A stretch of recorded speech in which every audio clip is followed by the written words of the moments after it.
How to check your mouse DPI on Windows. Hello and welcome to our YouTube channel How to Tutorials. In today's video, I'm going to show you how you can check your mouse DPI in Windows. For that, you'll have to open your mouse settings by typing mouse settings in the Windows search bar. Click on the Windows search bar at the bottom left corner and there type mouse settings. You will be given search results at the top. Once you find the specific settings option, click on it and you will be taken to the settings window, where at the right top you will find additional mouse options.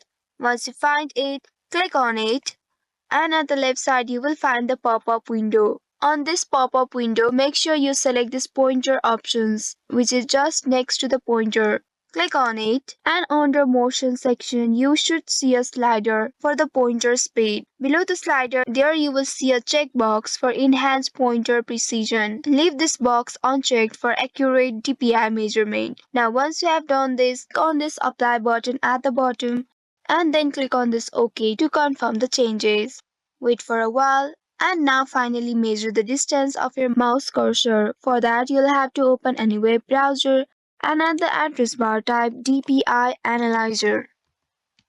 Once you have entered this keyword, press the enter button to search it. Within the search results, you will find various DPI analyzers. Click on this first link that appears and it will take you to the official page of DPI Analyzer of that particular website. Now once you reach to this page, scroll down and then there you will find the instructions on how you can measure the DPI of your mouse. At the bottom you will find the DPI Analyzer section where you will also find the unit section. Here make sure you select inches and in the target distance type 1 there. First of all click this red cross here and hold the mouse button. Move your mouse as straight as possible to the target distance to 1 inch. Then release the mouse button to stop recording the movement. The number of pixels it moves is your DPI. So in this way you can check your DPI of your mouse in Windows. I hope this tutorial was helpful. If yes, don't forget to like, share and subscribe to the channel. Also hit that bell icon to never miss any update from us. Thank you for watching.